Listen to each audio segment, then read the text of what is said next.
জুলাই সনদ নিয়ে অহেতুক বিতর্ক সৃষ্টি করা হচ্ছে, যা কার্যকর সংসদ প্রতিষ্ঠায় অন্যতম চ্যালেঞ্জ বলে মনে করেছেন জাতীয় সংসদের নবনির্বাচিত স্পিকার হাফিজ উদ্দিন আহমেদ।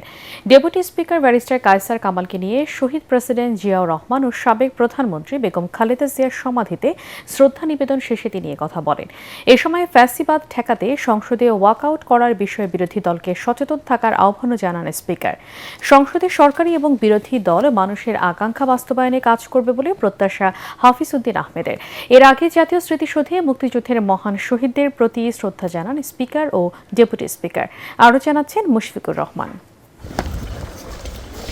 দায়িত্ব পাওয়ার পরদিনই মহান স্বাধীনতা যুদ্ধের বীর শহীদদের প্রতি শ্রদ্ধা জানাতে জাতীয় স্মৃতিসৌধে আসেন জাতীয় সংসদের নবনির্বাচিত স্পিকার হাফিজ উদ্দিন আহমেদ বীর বিক্রম এবং deputy speaker barrister Kaiser Kamal. স্মৃতিসৌধের আনুষ্ঠানিকতা শেষে শহীদ রাষ্ট্রপতি জিয়াউর রহমান এবং সাবেক প্রধানমন্ত্রী বেগম খালেদা জিয়ার সমাধিতে শ্রদ্ধা নিবেদন করেন জাতীয় সংসদের অভিভাবক। প্রয়াত দুই নেতার রুহের মাগফিরাত কামনায় দোয়া মোনাজাতে অংশ নেন স্পিকার ও ডেপুটি স্পিকার। জিয়ারত শেষে স্পিকার হাফিজ উদ্দিন আহমেদ জাতীয় সংসদকে কার্যকর ও জনগণের প্রত্যাশা পূরণের কেন্দ্রবিন্দুতে পরিণত করতে সরকার ও বিরোধী দলকে দায়িত্বশীল ভূমিকা পালনের আহ্বান জানান।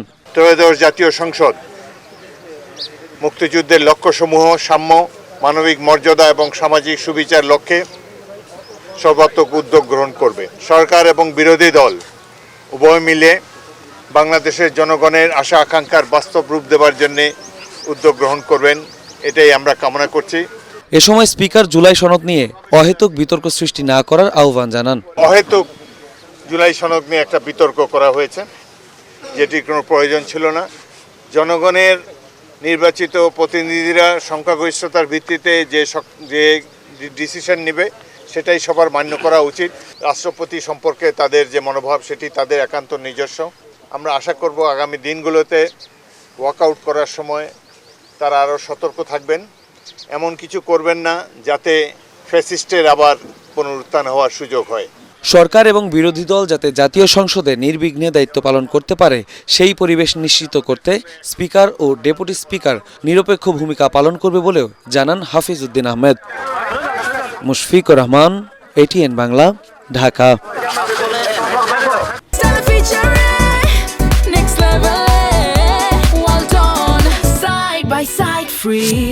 প্রধানমন্ত্রী তারেক রহমানের নেতৃত্বে দেশকে এগিয়ে নিতে সবাইকে ঐক্যবদ্ধভাবে কাজ করার আহ্বান জানিয়েছেন স্থানীয় সরকার মন্ত্রী মির্জা ফখরুল ইসলাম আলমগীর।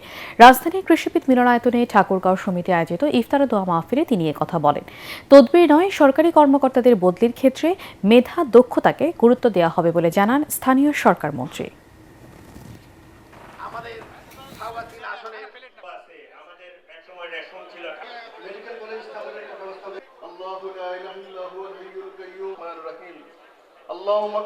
আমাদের যারা দায়িত্বে থাকবেন, বিভিন্ন দায়িত্বে থাকবেন, এমন কিছু করবেন না যে যাতে করে ঠাকুরগা ছোট হয়ে যায়।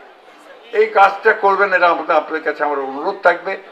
আমরা সবাই কাজ করব, কোনো অসুবিধা হলে আমাদেরকে বলবেন, দরকার চেপে ধরবেন, কিন্তু ওই ধরনের কোনো কাজে যাবেন না যেটাতে আমরা ছোট হয়ে যাই। শুরু হয়েছে সড়ক ও রেলপথে ঘরমুখো মানুষের ঈদ যাত্রা। অনলাইনে যারা ট্রেনের আগাম টিকিট কেটেছেন তারাই আজ যাত্রা করছেন বাড়ির পথে। কমলাপুর রেল স্টেশনে যাত্রীদের প্রবেশের শৃঙ্খলা আনতে টিকিট ছাড়া কাউকে প্ল্যাটফর্মের ভেতরে ঢুকতে দেওয়া হচ্ছে না। স্টেশন পরিদর্শনে এসে সড়ক যোগাযোগ ও রেলপথ মন্ত্রী শেখ রবিউল আলম বলেন, জ্বালানির জন্য ঈদ যাত্রা ব্যাহত হবে না।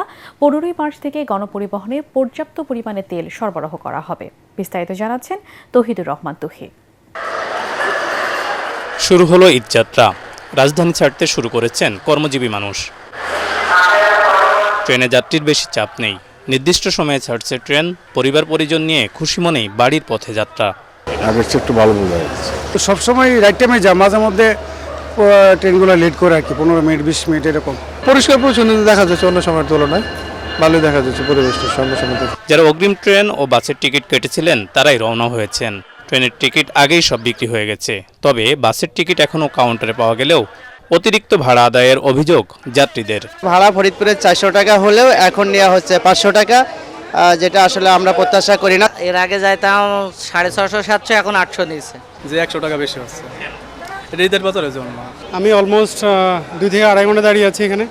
তাদের সেবার মান নিয়ে করার কোনো চিন্তা ভাবনা নাই। কর্তৃপক্ষের লোকজনের সাথে কথা বললে তারাও ওভাবে কোনো ফিডব্যাক দেয় না। যাত্রীদের কিন্তু অনেক ভোগান্তি হচ্ছে। কাউন্টার আরো বেশি বাড়াইলে মানে দুর্ভোগটা কম হইতো। আমরা যাত্রীর সুবিধার্থেই একটা কাউন্টারে টিকিট বিক্রি করতেছি, আর অন্য কাউন্টারে যদি আমরা অ্যাডভান্স টিকিট দিই তাহলে সেটা সরকারি রাস্তায় চলে যায় যাত্রীটা।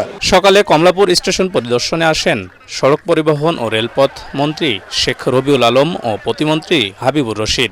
সাংবাদিকদের মন্ত্রী বলেন, ঈদযাত্রা নির্বিঘ্ন করতে সব প্রস্তুতি নেওয়া হয়েছে। 15 তারিখ থেকে পর্যাপ্ত তেল পাবলিক পরিবহনে সরবরাহ করা হবে, আর তেলের দাম বাড়ানো হবে না, যার ফলে ভাড়া বাড়ছে না আর দুর্ভোগ হওয়ার সম্ভাবনা আমি দেখছি না। রেল, সড়ক এবং নৌ সব জায়গায় এবার দেখবেন যে আগে যে ব্যবস্থাপনা ছিল তার মধ্যে থেকে বেশ কিছুটা পরিবর্তন আমরা আনতে সক্ষম হয়েছি। শুরুটা ভালো হলেও শেষ পর্যন্ত ঈদযাত্রা নির্বিঘ্ন করতে পর্যাপ্ত মনিটরিংয়ের দাবি যাত্রীদের।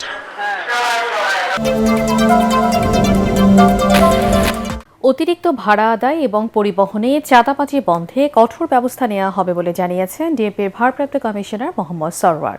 গুলিস্তানে পরিবহন মালিক শ্রমিকের সাথে এক মতবিনিময় সভায় এসব কথা বলেন তিনি। তবে ঈদ উপলক্ষে চাহিদা অনুযায়ী তেল সরবরাহের দাবি জানিয়েছেন পরিবহন সংশ্লিষ্টরা। জেমস হাবিবকে সাথে নিয়ে মনির হোসেন তপুর রিপোর্ট। ঈদযাত্রা নির্বিঘ্ন করতে এবার প্রশাসন পরিবহন মালিক ও শ্রমিকদের একসাথে কাজ করার আহ্বান জানিয়েছে ডিএমপি। রাজধানীতে এক মতবিনিময় সভায় ডিএমপি কমিশনার বলেন, ঈদ উৎসব নির্বিঘ্নে মূল চালিকা শক্তি পরিবহন মালিক শ্রমিকরা। সবার নিরাপত্তায় পর্যাপ্ত সংখ্যক পুলিশ মোতায়েন থাকবে বলেও জানান তিনি। একই সাথে ছিনতাইকারী ও মলমপাটিকে ধরিয়ে দিলে পুরস্কারের ঘোষণা দেন কমিশনার। আমাদের 8 জন জুডিশিয়াল ম্যাজিস্ট্রেট আমরা কাজে লাগাচ্ছি। এর বাইরেও আমাদের বিপুল পরিমাণ পোশাকি পুলিশ বিভিন্ন বাস টার্মিনাল সহ হাইওয়ে সহ সকল জায়গায় মোতায়েন থাকবে। পোশাকি পুলিশের পাশাপাশি আমাদের ডিবি এরাও সাদা পোশাকে মোতায়েন থাকবে বিভিন্ন রকম ক্রিমিনাল অ্যাক্টিভিটি প্রতিরোধ করার জন্য। এ সময় শ্রমিক নেতা শিমুল বিশ্বাস বলেন, সবার সহযোগিতায় এবারের ঈদ হবে আরও বেশি সহজ। সিটি কর্পোরেশন, পুলিশ, মালিক, শ্রমিক এবং সাংবাদিক, এই 6টা কম্পোনেন্ট হলে আমরা দ্রুত সবকিছু নিষ্পত্তি করতে পারি। নোয়াখালী টার্মিনালতে বেশ কয়েকটি গাড়ি সিরিয়াল আউট হয়েছে, ডিজেলের কারণে যাইতে পারেনি। এই যে একটা বিশাল সমস্যা, এটাকে ছোটভাবে দেখলে চলবে না। আমরা যত আয়োজন, যত বক্তব্যই রাখি না কেন, ডিজেলের বিষয়টা এই 2 দিনের মধ্যে সমাধান করতে হবে।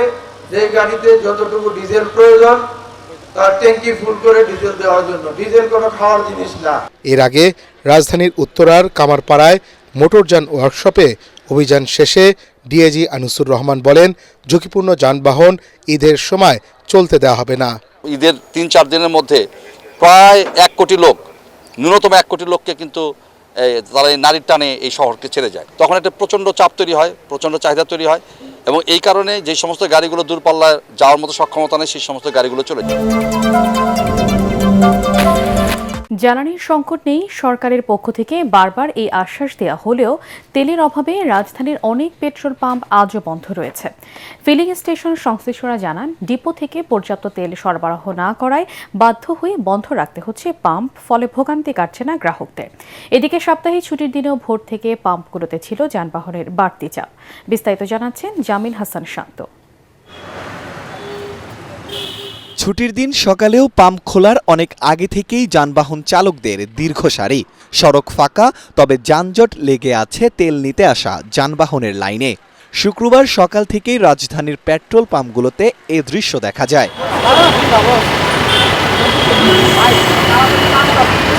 তবে রাজধানীর বেশিরভাগ পাম্প বন্ধ। হাতে গোনা কয়েকটি পাম্পে ঘন্টার পর ঘন্টা লাইনে দাঁড়িয়ে জ্বালানি তেল নিচ্ছেন প্রাইভেট কার ও মোটরসাইকেল চালকরা। 5টা পাম্পে গেলে মনে করেন 4টেই বলে দেয় তেল নাই, ঠিক আছে। আর নর্মাল ওই যে হোন্ডার দোকানগুলো আছে না, ওগুলাতে গেলে বলে 250 টাকা লিটার। চাকরি করি, আজকে শুক্রবার একটু ফ্রি আসছে, ভাবলাম যে আজকে একটু ফ্রি থাকবে, ওই তাও তো দেখতেছি না, আজকে দেখি আরও বেশি। সব পাম্প দিচ্ছে না, কিছু কিছু পাম্প রাত্রে দিচ্ছে, আবার কিছু পাম্প দিনে দিচ্ছে। ফিলিং স্টেশন কর্মচারীরা বলছেন, ডিপো থেকে পর্যাপ্ত তেল না পাওয়ার কারণেই পাম্প বন্ধ রাখতে বাধ্য হচ্ছেন তারা।